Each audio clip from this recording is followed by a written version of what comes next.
Eu queria hoje, dia 7 de outubro, lembrava ontem que a partir da segunda-feira, hoje começou esse tal de horário eleitoral gratuito, mas a partir de segunda-feira nós temos 3 semanas inteiras de campanha.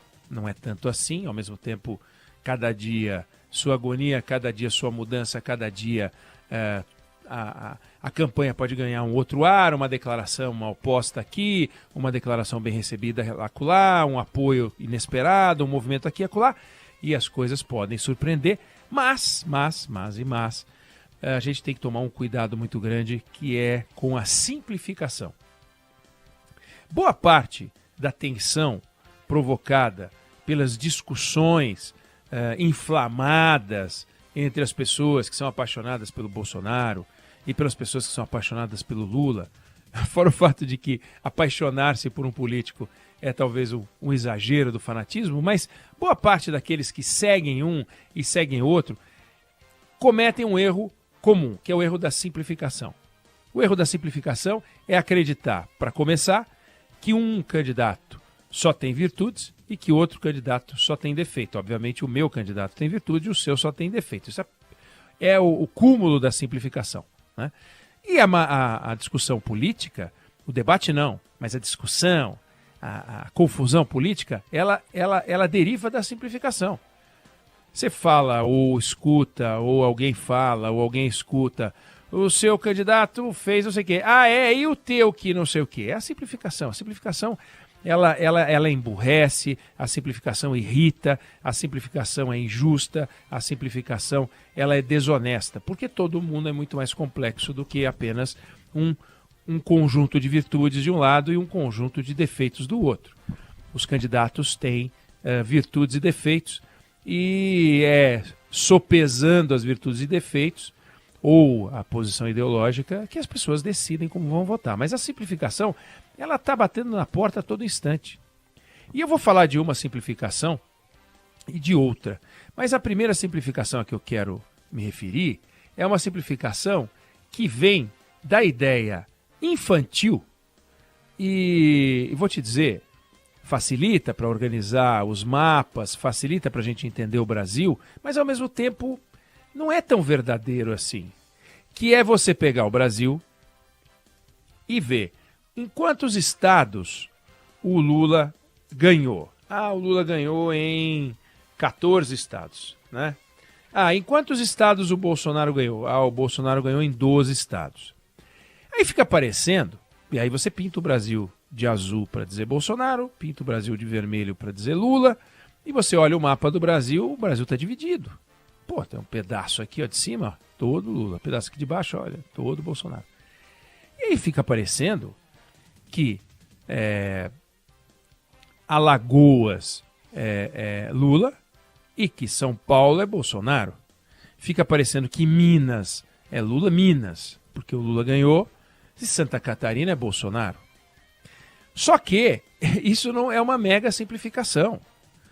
Porque quando você vai e entra no estado, você vê que em alguns estados, de fato, um dos candidatos teve uma votação muito expressiva, mas em nenhum estado o outro candidato teve votação alguma, teve muita votação. Até porque um teve 43 ou teve 48, não é que um teve 48 e o outro 23, né? Não é uma proporção 2 votos para 1.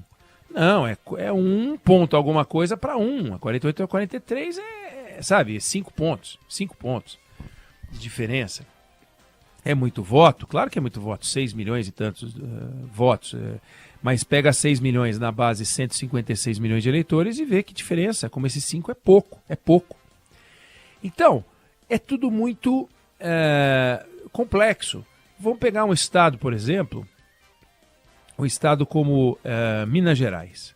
Minas Gerais o Lula teve e o Bolsonaro teve rigorosamente, para não dizer rigorosamente, quase rigorosamente, a votação do Brasil.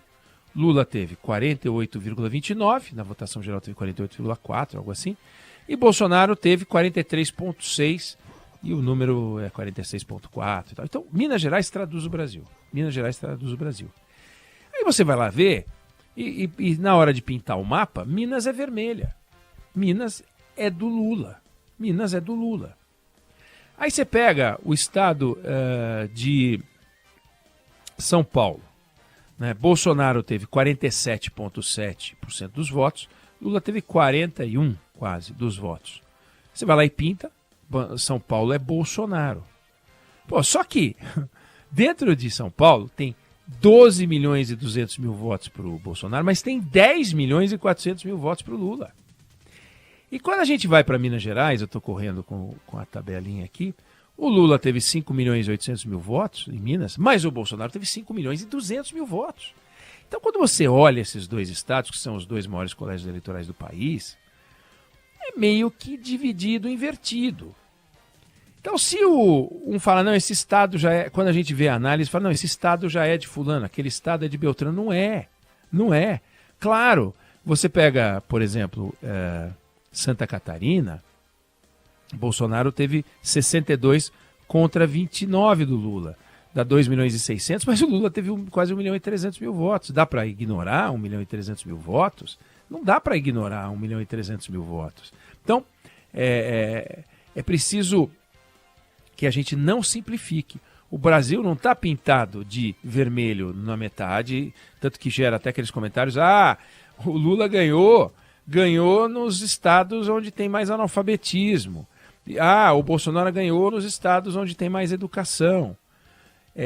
O Lula ganhou nos estados onde a renda é menor. O Lula ganhou nos estados onde a renda é maior. É verdade isso. Só que tem gente de renda mais alta e gente de renda mais baixa em todos os estados. Daí porque é simplificar, pintar um estado de azul, sugerindo que aquele estado é do Bolsonaro, e pintar o outro de vermelho, sugerindo que aquele estado é do Lula. Quando você vai mergulhar, tem lá um pouco, se não muito, de cada um dos dois. E daí os combates, daí todos esses estados lançaram candidatos de partidos variados, teve debate, teve lugar onde o Lula ganhou, por exemplo, Minas Gerais, e ganhou o Zema, que apoia o Bolsonaro. Então, olha como é complexo. Nós não podemos simplificar a interpretação das pesquisas, aliás, das eleições, para não cair na tentação de achar que o Brasil é um país simples. Não, o Brasil é um país complexo. É complexo. Eu já usei essa imagem, eu vou voltar a repetir. Imagine uma árvore cheia de pássaros no Pantanal. Pássaros vermelhos, pássaros brancos, pássaros amarelos e tal. Todos estão numa árvore. Dá-se um estampido. Pá! Eles saem voando para todos os lados.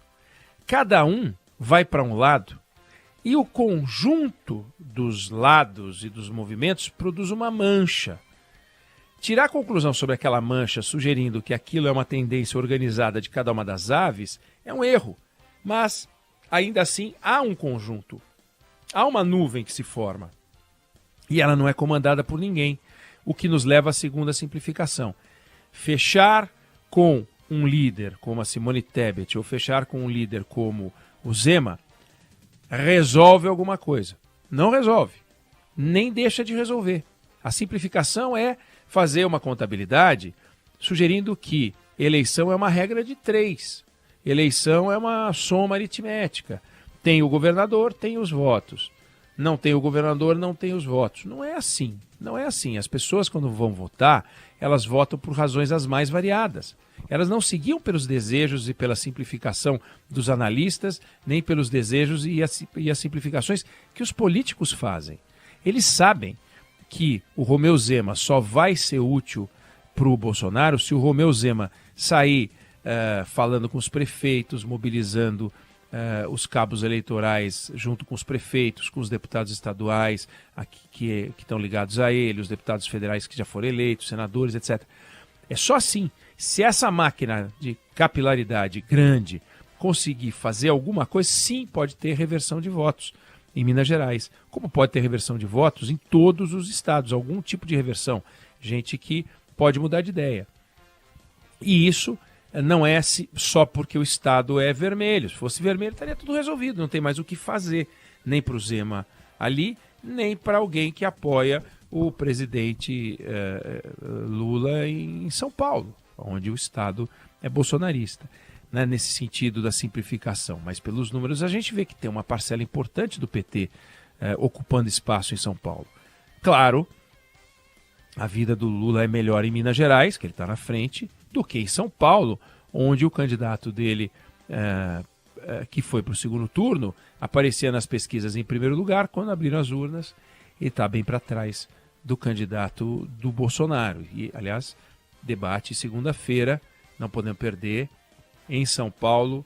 Teremos esse debate do Haddad contra o Tarcísio. É isso que nós estamos falando agora. Então, nós não podemos cair nessa simplificação. E tem uma outra simplificação, eu me referi ao começo, que é falar de duas simplificações. Uma delas é pintar o Brasil e assumir que aquele Estado é de um determinado candidato, não é? E a segunda simplificação, que a gente tem que tomar cuidado, porque muitas vezes acontece, é olhar para o Congresso e dizer... E é verdade que o Congresso está mais à direita do que o anterior, pelo perfil, pela origem dos deputados, mas achar que esse Congresso, como sugeriu o Arthur Lira, está pronto para uma determinada pauta. Não é verdade. O Congresso brasileiro, ele sempre está pronto para receber o próximo presidente, não importa quem seja, e servir como um agente que tria o projeto de governo do futuro presidente, seja ele reeleito ou não. Então, os acordos que já existem hoje valem para o próximo governo? Sim, valem, desde que o governo mantenha os acordos do jeito que estão, desde que os deputados aceitem os acordos do jeito que estão, e se entrar o Lula, vai ter uma repactuação que não vai ser muito diferente. Ontem, quando o Schiller falava sobre as bancadas, ele falou um negócio muito interessante.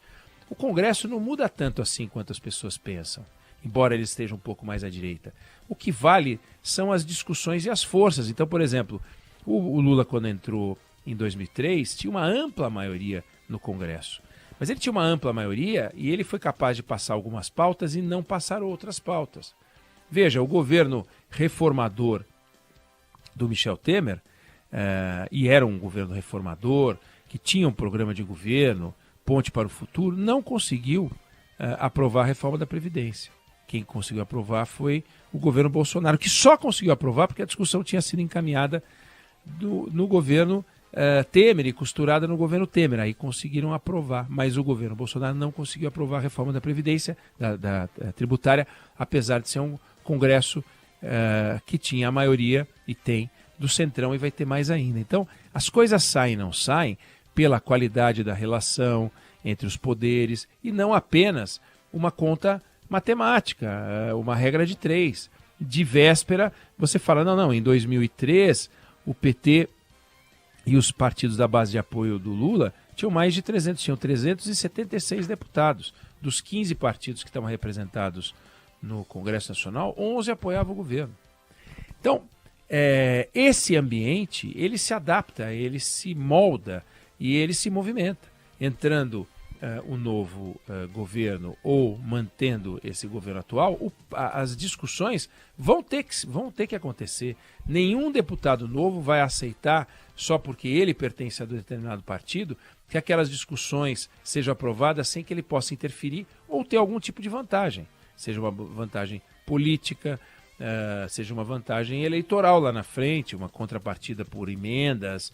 Não vai ser, nada será simplesmente pela cor dos olhos do novo presidente ou do presidente que se reelege. De jeito nenhum. Então, queria só fazer esse alerta, um alerta contra a simplificação. Quando você perceber que alguém está te entregando uma resposta muito simples e muito direta para uma pergunta complexa no campo da política, pode ter certeza, essa explicação é furada.